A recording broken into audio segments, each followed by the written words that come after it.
Assalamualaikum warahmatullahi wabarakatuh. Perkenalkan, nama saya Devi Febriana dengan NIM C1C019128 untuk memenuhi tugas mata kuliah akuntansi keperilakuan dengan dosen pengampu Bapak Wirmi Eka Putra SE MSI.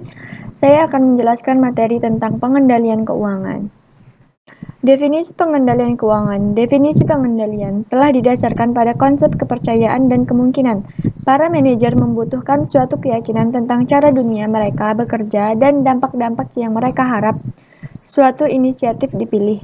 Arah utama dari literatur akuntansi belakangan ini hanya mengutamakan asumsi-asumsi terhadap pengendalian keuangan. Hal ini dapat diinterpretasikan sebagai suatu evolusi pemikiran dan suatu perluasan lingkungan yang mempengaruhi akuntan dan disiplin akuntansi. Fungsi keuangan. Fungsi keuangan yang utama adalah dalam hal keputusan investasi, perhitungan biaya, dan dividen untuk suatu organisasi.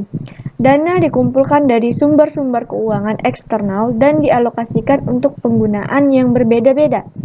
Arus dana di dalam perusahaan dipantau. Imbalan untuk sumber-sumber perhitungan ini dapat berupa tingkat pengembalian atau return, pembayaran kembali, serta produk dan jasa.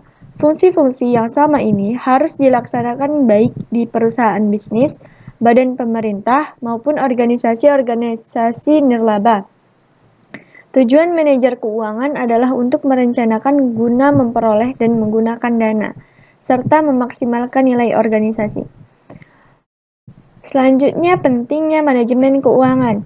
Manajemen keuangan adalah sebuah subjek yang sangat menarik saat kita mendekati abad ke-21. Radio dan televisi menyajikan cerita-cerita yang dramatis tentang pertumbuhan dan penurunan perusahaan-perusahaan, pengambil alihan perusahaan, dan berbagai jenis restruksi perusahaan. Pentingnya prinsip keuangan ini digarisbawahi dengan adanya perkembangan dramatis yang terjadi dalam pasar keuangan.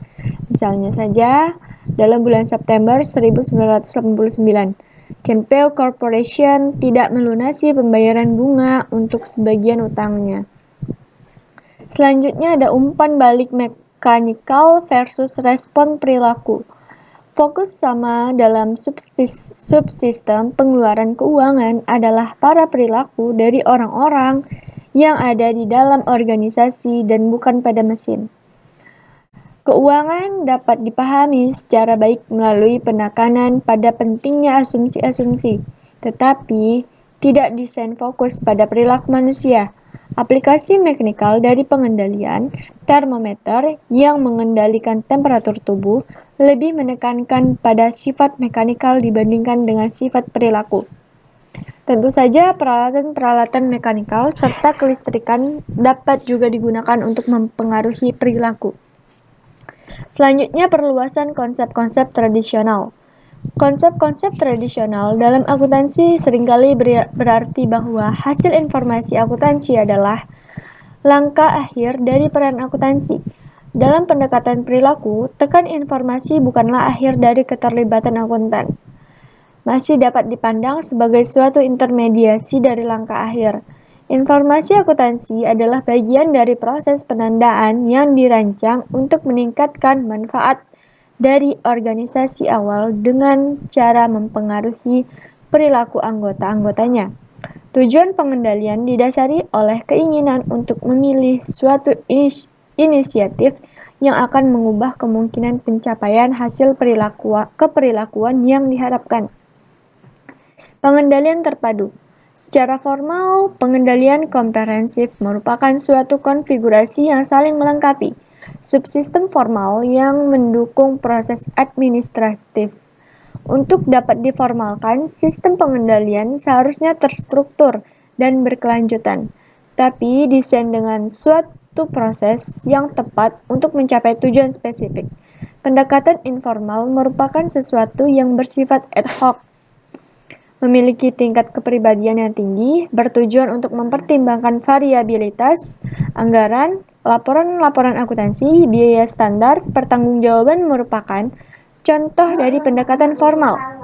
Sementara pendekatan pengendalian informal meliputi norma-norma tertulis, pengendalian dengan cara intuisi. Selanjutnya ada faktor-faktor kontekstual. Konteks dapat menjadi penting untuk keberhasilan dalam mendesain dan mengimplementasikan sistem pengendalian keuangan.